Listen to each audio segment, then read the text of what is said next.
America చరిత్రలో కనీవిని ఎరుగనంత మంది అక్రమ వలసదారులను దేశం నుంచి వెళ్లగొడతానని ఎన్నికల ప్రచారంలో తన ఓటర్లకు హామీ ఇచ్చారు డొనాల్డ్ ట్రంప్.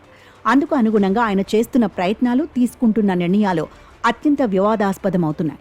ఒకవైపు కవాతు, మరోవైపు అణచివేత, మధ్యలో పుట్టినరోజు అంటూ ఒక పత్రిక మొన్న శనివారం నాడు అమెరికాలో నెలకొన్న పరిస్థితిని చక్కగా అభివర్ణించింది.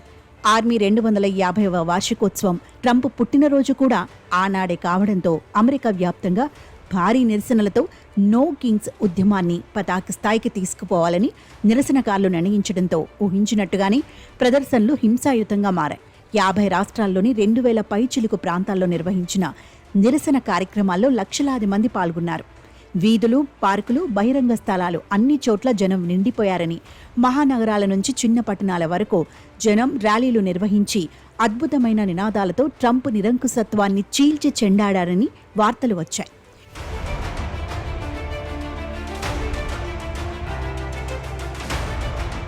నిరంకుశత్వం కూడదన్న హెచ్చరికతో పాటు ప్రజాస్వామ్యాన్ని పరిరక్షించుకుంటామని, తమ వలస హక్కులను కాపాడుకుంటామని వారంతా ప్రతిజ్ఞలు చేశారు.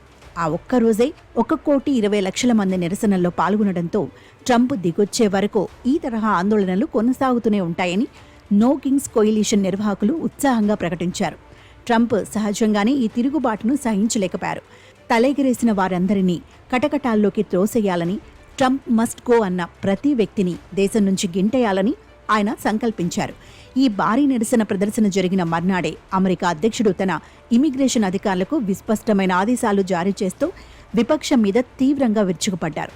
రోడ్డు మీదకు వచ్చి తనకు వ్యతిరేకంగా నినాదాలు చేసిన, తన విధానాలను ప్రశ్నించిన వారంతా డెమోక్రాటిక్ పార్టీ ఓటర్లని, కోట్లాది మంది అక్రమ వలసదారులను వెనకేసుకొస్తూ ఆ పార్టీ అమెరికా రాజకీయాల్లో బతుకు నెట్టుకొస్తోందని ట్రంప్ విమర్శించారు. నికార్సైన అమెరికన్ల కష్టార్జితాన్ని కొల్లగొడుతూ, శ్రమకు వెరవని అమెరికన్ల ఉద్యోగాలను తన్నుకుపోతూ, ప్రభుత్వ సంక్షేమ నిధులను పూర్తిగా స్వాహా చేస్తున్న విదేశీ శక్తులంటూ తీవ్రంగా శపించారాయన.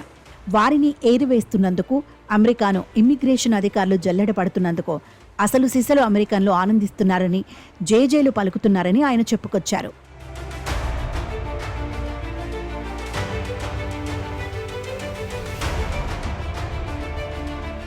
తదనుగుణంగా ఆయన ఇప్పుడు డెమోక్రాట్ల ఏలుబడిలో ఉన్న న్యూయార్క్ తదితర నగరాల నుంచి అక్రమ వలసదారుల ఏరివేతకు అగ్ర ప్రాధాన్యం ప్రకటించారు. ఇమిగ్రేషన్ అధికారులకు కాలిఫోర్నియా రాష్ట్రంలోని లాస్ ఏంజల్స్ నగరంలో ఈ మధ్యన ఎదురైన ప్రతిఘటన వలసదారులకు ఒక కొత్త ఉత్తేజాన్నిస్తే ట్రంప్కు ఆయుధంగా ఉపకరించిన విషయం తెలిసిందే. 6.5 దశాబ్దాల తర్వాత ఆ రాష్ట్రం అనుమతి లేకుండా కేంద్ర బలగాలను అక్కడకు పంపి డెమోక్రాటిక్ పార్టీని ఆయన రెచ్చగొట్టారు. ఆ నిర్ణయాన్ని ప్రశ్నించిన గవర్నర్ను జైల్లోకి నెడతానని, నిధులు ఆపేస్తానని హెచ్చరించారు. కాలిఫోర్నియా నుంచి ఫెడరల్ గవర్నమెంట్కు వెళ్లే నిధులను నేను ఆపేస్తానంటూ ఆ రాష్ట్ర గవర్నర్ ధీటుగా సమాధానమిచ్చారు. ఈ అత్యంత ధనిక రాష్ట్రంలో వలసలు కూడా అధికంగానే ఉండటంతో అధ్యక్షుడికి, విపక్షాలకు మధ్య యుద్ధానికి ఇది కేంద్ర స్థానమైంది. అత్యాధునిక ఆయుధాలతో ఫెడరల్ సైన్యాలు లాస్ ఏంజల్స్ నగరంలో తిరుగుతున్న దృశ్యాలను దేశమంతటా చూడాలని ట్రంప్ కోరిక.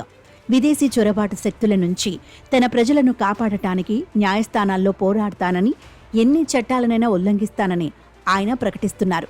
పూర్వ అధ్యక్షులు ఎన్నడూ వాడని చట్టాలను సైతం వెలికితీసి తన రాజకీయ ప్రయోజనాల కోసం అస్త్రాలుగా మలచడంలో ఆయనకు ఆయనే సాటి. ప్రజాస్వామ్యం, పౌర హక్కులు ఇత్యాది విలువల మీద నమ్మకం లేదు కనుక అక్రమ వలసదారుల ఏరివేత కార్యక్రమాన్ని ఎంత నిరంకుశంగానైనా అమలు చేయగలడు. ఎంతమందిని ఏరివేశామన్న దానికంటే ఆ ప్రక్రియ తన ఓటు బ్యాంకును ఎంత పెంచిందనేది ఆయనకు ముఖ్యం.